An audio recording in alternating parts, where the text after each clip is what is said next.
We all know the Backrooms, an infinitely expanding place with almost infinite levels, and each one of those levels is designed to invoke some kind of fear. And just like most horror movies, the creepy crawlies roaming around are supposed to as well. And that's what we are going to be focusing on today. And without any further ado, let's delve into it.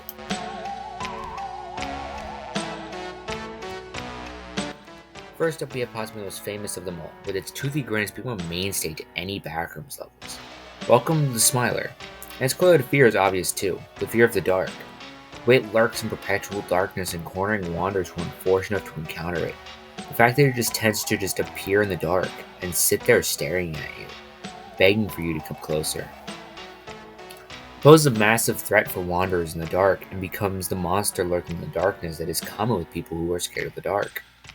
And the biggest thing that solidifies this is that you can look at it, but only its face, since to stop it from charging you, you have to keep your eye on it. But if you shine your light, it kills you anyway.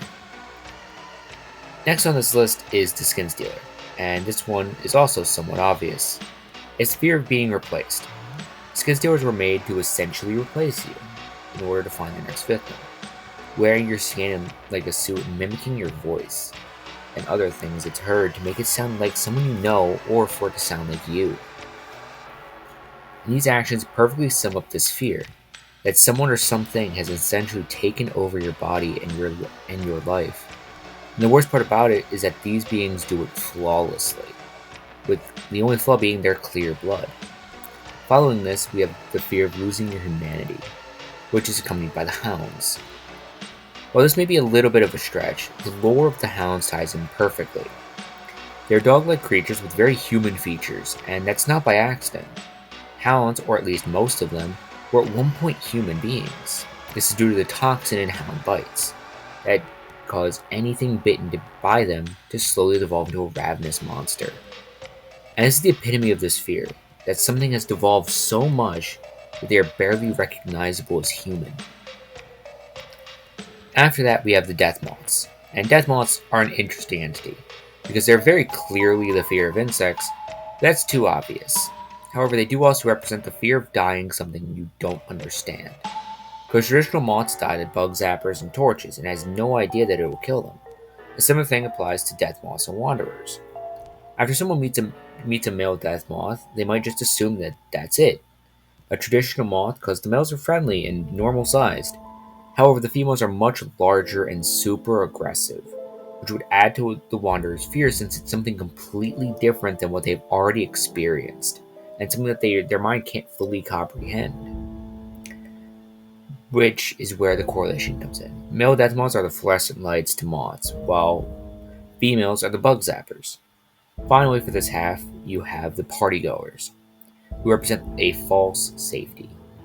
They're designed in a way for you to feel safe around them, with their bright balloons and smiley faces carved into them.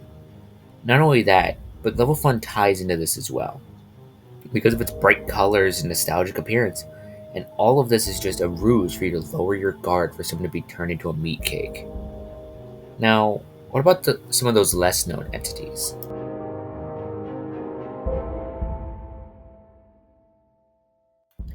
First up, we've got the Game Master, and she's related to the fear of being powerless. She's a puppet that resides on level 389 where she controls everything, to a degree. She has control of the level layout, the games, and the rules of said games. However, another entity is behind the curtain, pulling her strings, making her nothing more than a puppet on her own stage. Which means that in this level, both you and her are completely and utterly powerless. Moving on, we meet the animations, tied to the fear of mannequins. These freaks only come out at night on level 94. Their bodies look like wooden marionettes or claymation rejects from some Tim Burton fever dream. They're almost human, but not quite, which lands them square in the uncanny valley. If you're wondering why humans get so disturbed by things that are almost human, well, there's no definitive answer, but there are plenty of theories, such as conflicting perceptual cues, which leads to uncanny reactions occur when ambiguous human to non-human cues create cognitive tension and discomfort, or threat to humans, which is the threat to distinctiveness and identity. Negative reactions to highly human-like robots arise because their anthropomorphic appearances threaten human distinctiveness. and challenges their social identity. The animations take advantage of that with their creepy jerky stop motion movements that look like they're being filmed at 12 frames per second. Plus, their very humanoid appearance paired with the non-human material they're made up of.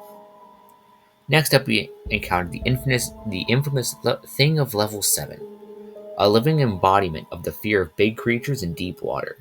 The entity isn't just large, it's massive, towering over almost anything you might consider normal. And wandering the endlessly vast, unfathomable waters of level 7 as if it owns the place, its sheer size alone is enough to trigger primal unease, but that's only part of why it unsettles the human mind. Unlike most colossal monsters, you might imagine the thing of level 7 is far from mindless. It demonstrates problem solving abilities, and astonishingly, it can even write a full, coherent book. The tension it produces in humans stems not just from its physical enormity, but from a cognitive mismatch. Here is a creature that looks monstrously alien, yet it behaves with intelligence that seems eerily human. The combination of an incomprehensible scale, mental acuity, and its natural domain in the infinite dark waters taps directly into both megalophobia, the fear of enormous creatures, and thalassophobia, the fear of vast, deep water.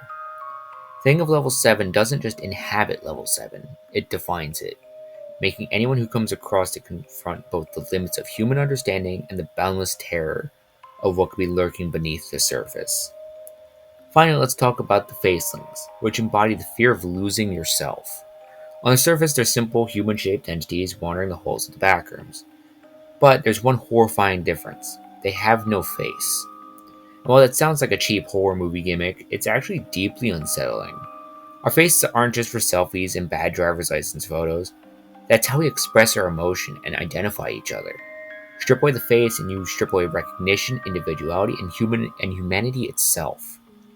Facelings aren't just faceless, they're empty. They've got no way to smile, to frown, to scowl, communication, emotional, personality, all gone.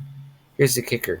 Some monitors have claimed that facelings aren't born entirely faceless, but as they age, they slowly lose more parts of their face, and with that, they showcase any emotion other than vocally. They would have no way to recognize each other, which would lead them being very solitary creatures in this infinite hellscape, which would be one of the worst fates imaginable for any humanoid creature. Thank you for watching, and any other topics you want me to talk about, please leave them in the comments below. And I hope you had a good rest of your day. Bye bye.